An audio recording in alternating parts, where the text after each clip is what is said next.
बोला, काय प्रश्न आहे तुमचा? प्रश्न काय?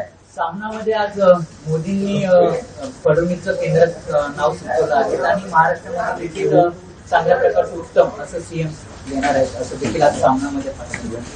मी असं लिहिलेलं आहे आणि मी त्याआधी सुद्धा बोललेलो आहे.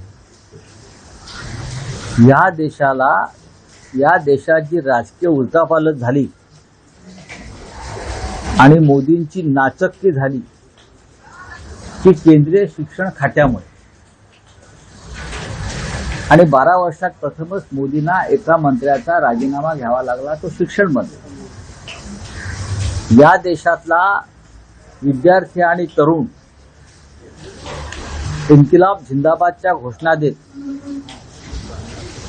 जंतर मंतर सह संपूर्ण देशात रस्त्यावर उतरून आंदोलन करायला लागला, तो शिक्षण खात्याच्या कारभाराविरुद्ध. शिक्षण खातं हे कोणत्याही देशासाठी एक भक्कम तरुणांची पिढी घडवणारं खातं असतं.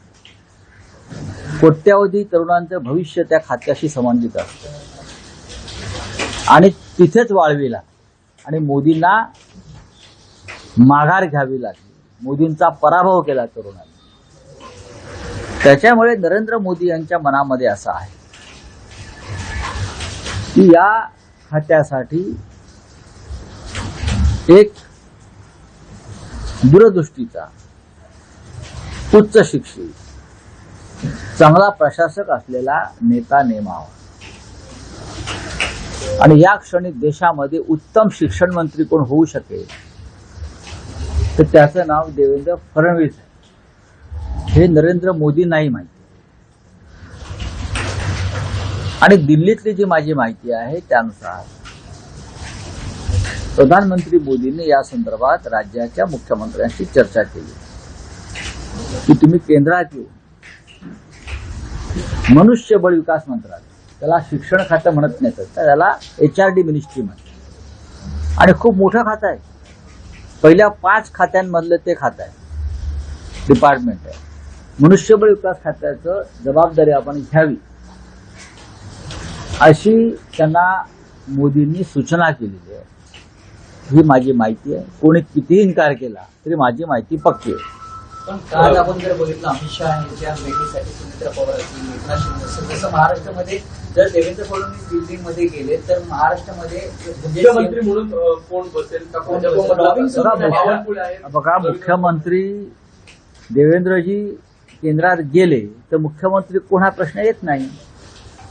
भारतीय जनता पक्षामध्ये अशी परंपरा आहे सध्या की दिल्लीतूनच राज्य करायचे. सध्याचे गुजरातचे मुख्यमंत्री आहेत, तुम्हाला त्यांचं नाव माहिती आहे?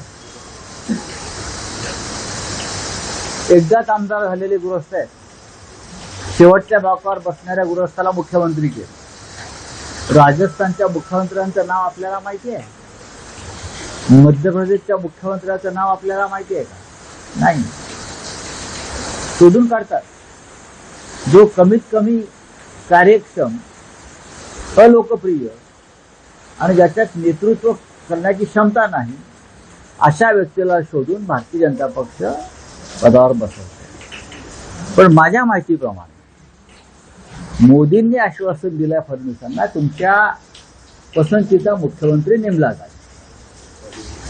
या देशाला एक उत्तम शिक्षण मंत्री मिळो अशी आमच्या सगळ्यांची इच्छा आहे आणि ती बहुतेक सरकारची सुद्धा इच्छा आहे. आता देवेंद्र फडणवीस काय विचार करतात ठीक आहे, त्यांची भूमिका आहे. पुण्यामध्ये अमित शहाचे स्वागताचे बॅनर त्या ठिकाणी बाळासाहेबांची बघा, एकनाथ शिंदे आणि त्यांचे लोक हे एक नंबरचे ढोंगी आणि भंपक आहेत. हिंदुहृदय सम्राटांचे खरे वारसदार वगैरे म्हणतात ना स्वतःला. आनंद दिघे माझे गुरु. कसले गुरु? बाळासाहेब ठाकरेंचा तुमचा काय संबंध? काल घाबरले. अमित शहा एक तर काळोखात चालले 2 वाजता घाबरून जनतेला.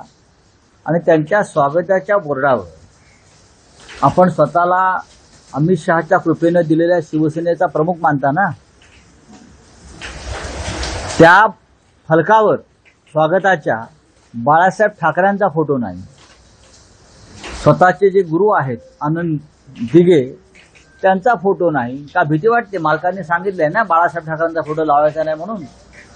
ते दिसलं ना काल पुण्यामधल्या कुठल्याही होर्डिंगवर एकनाथ शिंदे यांच्या पक्षाच्या बाळासाहेब ठाकरेंचा फोटो नाही.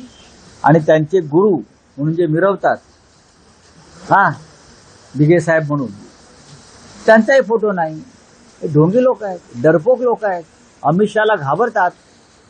राऊतसाहेब फक्त लोकसभेचं अधिवेशन चालू आहे, पण आपल्याला नरेंद्र मोदी असतील, अमित शहा असतील, ते लोकसभेमध्ये बोलताना दिसत नाहीये. जे नरेंद्र मोदी आहेत ते इंस्टाग्रामवरून आता संवाद साधायला सुरुवात बघा करतात. की हेच लोक माननीय उद्धव ठाकरे साहेबांना फेसबुक नेता म्हणत होते.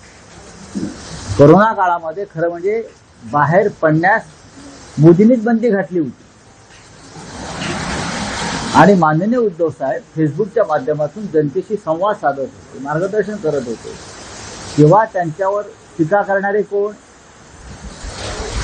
हे तुमचे प्रधानमंत्री मोदी, आता जे पळून गेले ते एकनाथ शिंदे, देवेंद्र फडणवीस. मग आता गेले काही दिवस नरेंद्र मोदी आहेत कुठे? फेसबुकवरच जनतेशी बोलतायत ना आणि काम करतायत, विद्यार्थ्यांशी संवाद साधतायत. हे सुद्धा फेसबुक प्राईम मिनिस्टर आहेत. सिद्धिविनायक मंदिरामध्ये दानचोरीचा वृत्त आगीवर मोठी कळप. तसं अयोध्यामधील राम मंदिरामध्ये सोडलं की काल राज ठाकरेंनी देखील एक आपल्या भाषणामध्ये म्हटलं की सिद्धिविनायकमध्ये देखील 18 कोटीची 4 कोटी खरं आहे ते. सन्मान्य राज ठाकरे यांनी जो स्फोट केलेला आहे त्याच्यामागे फार गंभीर प्रकारचं सत्य दडलेलं आहे. जेव्हापासून शिंदेच्या हातामध्ये तिजोरीच्या चाव्या आलेल्या आहेत सिद्धिविनायकाच्या त्यांच्या माणसांच्या हातात, तेव्हापासून चोरीचं प्रमाण फार वाढलेलं आहे. बोले हिंदी में क्या है? राम मंदिर पे जो है एफआईआर दर्ज किया गया है विपक्ष के ऊपर। किसके ऊपर? विपक्ष के ऊपर दर्ज किया गया है एफआईआर। क्यों भाई, क्यों? राम मंदिर की चोरी का मुद्दा उठाना ये अपराध है क्या? चोरी किसने की? बीजेपी के लोगों ने की. चंपत राय किसके आदमी है? बीजेपी का आदमी है. अनिल मिश्रा किसका आदमी है? बीजेपी का आदमी है. गोपाल राय कौन है? बीजेपी का आदमी है.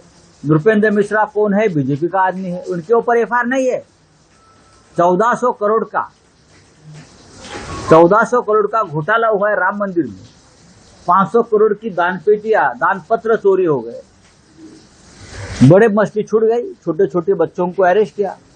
और हमने ये मुद्दा उठाया संसद में और संसद के बाहर, तो हमारे ऊपर एफआईआर लॉन्च होता है. शर्म नहीं आती है लोगों को? ये राम के लुटेरे हैं, राम को लूट रहे हैं. राम 14 वर्ष वनवास पे गए, तब राजा भरत ने उनकी पादुका संभाल कर रखी 14 साल तक सिंहासन पे. वो पादुका की चोरी किए लोगों ने. सीतामाई का मंगलसूत्र चोरी हो गया वहां से. राम के आभूषण चोरी हो गए और हमने आवाज उठाया, तो हमारे ऊपर आप एफआईआर दर्ज करेंगे. ठीक है, देख लेंगे.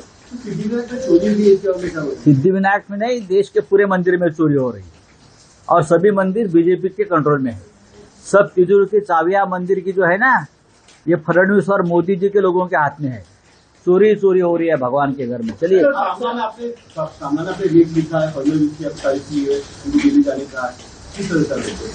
हाँ, तो मैंने सच बोला है, पहले भी बोला था कि देवेंद्र फडणवीस इस देश के अच्छे एजुकेशन मिनिस्टर बन सकते हैं. और मोदी जी की भी यही भावना है कि जिस एजुकेशन मंत्रालय की वजह से उनको घुटने टेकने पड़े, बार बार माफी मांगनी पड़ी, इतना बड़ा आंदोलन झेलना पड़ा, तो उस मंत्रालय के लिए सक्षम एजुकेशन मिनिस्टर की जरूरत है. और आज इस देश में एक ही व्यक्ति है जो शिक्षा मंत्रालय यानी एचआरडी मिनिस्ट्री संभाल सकता है, वो है महाराष्ट्र के मुख्यमंत्री देवेंद्र फडणवीस जी. मेरी जानकारी है मोदी जी ने देवेंद्र जी से उस बारे में बातचीत कर ली.